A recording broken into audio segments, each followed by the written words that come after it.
이거 그냥 제가 막 만들어낸 거기 때문에. 자, 그 다음에 그 B라고 하는 후보는 25%라고 했었어요. 그래서 여기쯤 있겠죠. 그렇죠? 25%. 이게 B라는 후보가 25%의 지지율을 얻었습니다. 자, 그러면 B라고 하는 후보도 그냥 편의상 오차 범위가 플러스 마이너스 8%라고 한번 해보죠. 그래서 33%부터 최대, 네, 최소 한 10, 뭐죠? 8% 빼면 17%까지 이렇게 이게 B 후보가 얻을 수 있는 득표율이겠죠. 자, 어떻습니까? B의 범위는 17에서 33이고요.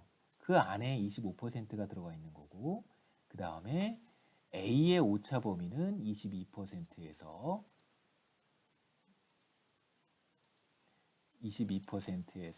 38%까지로 30%가 여기 있는데 A의 오차 범위 안에 B가 들어와 있고요.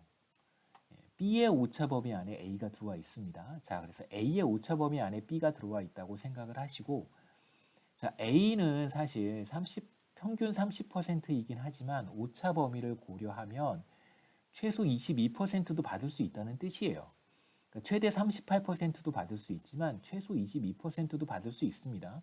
자, 그러면 만약에 A가 최소 22%를 받았다고 쳤을 때 B가 25%를 받으면 B가 이기는 거잖아요. 그래서 이런 경우에는 오차범위 안에 뭐 A의 오차범위 안에 B가 들어오든 B의 오차범위 안에 A가 들어오든 상관없이 A의 오차범위 안에 B가 들어와 있으면 이 둘은 그냥 같은 거예요. 그러니까 A가 이긴다고 말을 할 수가 없는 겁니다. 오차범위 바깥에 25%가 이렇게 바깥에 떨어져 있어야 그래야 A가 B를 이긴다라고 통계적으로 얘기할 수 있지. 지금 이런 상황에서는 A와 B는 통계적으로 같은 값이에요. 5%포인트 차이가 나지만. 자, 이런 논리를 그대로 적용해 볼 수 있습니다. 자, 이제 우리가 0.5를 찾았어요. 그러면 0.5라고 하는 기울기를 찾았는데 이거의 오차 범위를 우리가 한번 찾아볼 수 있을 거예요. 자, 이렇게 오차 범위를 한번 찾아봅니다. 플러스 마이너스 얼마를 해야 되겠죠. 그 오차 범위를 계산하는 식이 바로 이 스탠다드 에러라고 할 수 있습니다.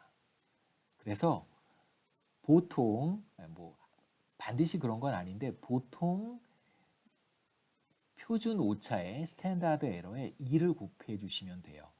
우리가 그냥 반올림해서 스탠다드 에러가 0.12라고 해보겠습니다. 자, 그러면 여기에 2를 곱해줘요. 보통 1.96을 곱하는데 편의상 2를 곱해서 0.24를 구할 수 있습니다. 그럼 이 0.24라고 하는 값을 플러스 마이너스 해주는 거예요. 그럼 0.5에서 마이너스 0.24를 해주면 대략 0.26이 될 것이고 0.5에서 0.24를 더해주면 0.74가 됩니다. 그래서 우리는 0.5에 오차 범위를 구한 거예요. 그래서 최소 0.26부터 최대 0.74까지 이 사이에 우주의 법칙이 이 사이에 있을 것이다 라고 우리가 말할 수 있는 것이죠. 우주의 법칙은 이제 y가 x에 얼마만큼 영향을 주는가 라고 하는 이제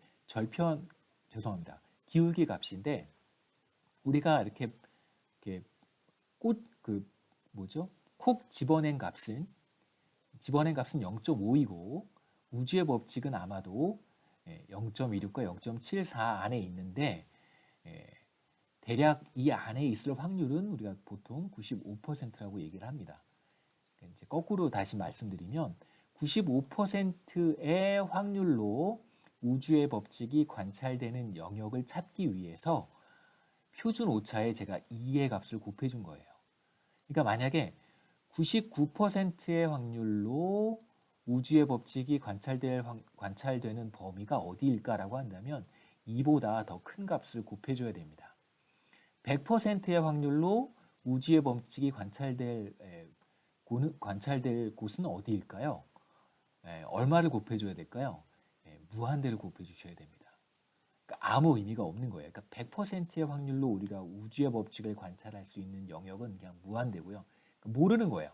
100%의 확률로 우리가 for sure 관찰할 수 있는 방법은 없고요.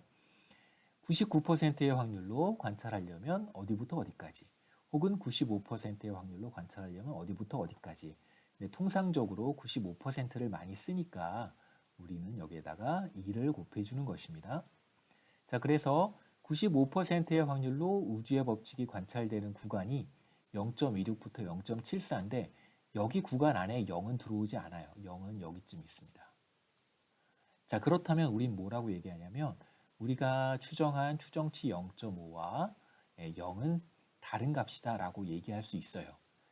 for sure 이렇게 얘기할 수는 없고 95%의 신뢰 수준으로 95%의 신뢰 수준 혹은 5%의 유의 수준, 나머지가 5%잖아요. 5% 우리가 포기한 거니까 5%는 포기했으니까 조심하십시오 이런 뜻입니다. 유의 수준 이렇게 표현하기도 합니다. 그래서 뭐 여하튼 제가 말씀드리고 싶은 것은 스탠다드 에러라고 하는 것은 95%의 확률로 우주의 법칙이 관찰될 구간을 찾을 때 쓰이고 보통 2를 곱해서 사용하시면 되겠습니다. 그 다음에 이제 t value라고 하는 것은 이건 이제 이렇게도 쓸 수 있어요. 보통 제가 여기다 2를 곱해줬잖아요. t value가 2보다 크면 그러면 우리가 추정한 이 값들이 0과 다르다라고 말할 수 있습니다. 보시면 3이라고 하는 절편도 2보다 큰 값을 갖잖아요. t value가. 그러면 3은 통계적으로 0과 다르다 이렇게 얘기할 수 있고, 두 번째 절편도 t value가 2보다 훨씬 큽니다. 4 정도. 자, 그러면 0.5는 0과 통계적으로 다르다 이렇게 얘기할 수 있습니다. 자, 마지막에는 이제 probability가 나와 있는 거 확률인데요. 보통 이제 p value라고 하기도 하고 확률인데 이 확률은 이제 이렇게 읽으시면 됩니다. 지우고 다시 제가 표현할게요. 확률은 이 값이 보통 5%보다 작으면 괜찮다 이렇게 여러분 이해하시면 되겠습니다. 그래서 5%보다 작으면 얘는 2보다 크면 그 다음에 얘는 5%보다 작으면 그러면 절편이 통계적으로 0과 다르다라고 말할 수 있고요. 그 다음에 지금 이 probability가 5%보다 작잖아요. 0.05보다 작습니다. 그러면 이 값은 통계적으로 0과 다르다 이렇게 얘기할 수 있습니다. 그래서 실제로 우리가 추정한 이런 값들이 통계적으로 유의한가, 그러니까 뭐 영어로는 statistically significant 하냐 이렇게 얘기하거든요. significant라고 하고요. 이건 뭐 중요하다 이렇게 해석하지 않고 significant, 통계적으로 유의하냐 이렇게 표현합니다. 그러니까 statistically significant 하다, 통계적으로 유의하냐, 유의하다라고 얘기를 하려면 뭐 요걸 보셔도 되고요. 그 다음에 요걸 보셔도 됩니다. t-value가 2보다 크면 통계적으로 유의합니다. 이 말은 무슨 말이냐면 통계적으로 0과 다르다 이런 뜻입니다. 그래서 probability가 5%보다 작은가 혹은 t-value가 2보다 큰가 이걸 가지고 이제 판단을 하고요. 나머지 표들은 뭐 지금 여러분들이 가지고 계시는 통계적인 지식이 어느 정도인지 제가 알 수 없기 때문에 뭐 뒷부분에 요 마지막 부분의 정보들은 그냥 설명하지 않고 넘어가겠습니다. 통계적인 지식이 좀 어느 정도 필요한데 제가 이 빅데이터 과목을 수강하시는 학생들의 이제 통계 지식에 대한 백그라운드를 충분히 알고 있지 못하기 때문에 제가 섣불리 이런 것들을 설명을 하면은 혹시 이해를 하시는 학생도 물론 계시겠지만 또 이해하는데 어려움을 겪는 학생들도 있을 것 같아서 이 부분은 그냥 스킵하고 넘어가겠습니다.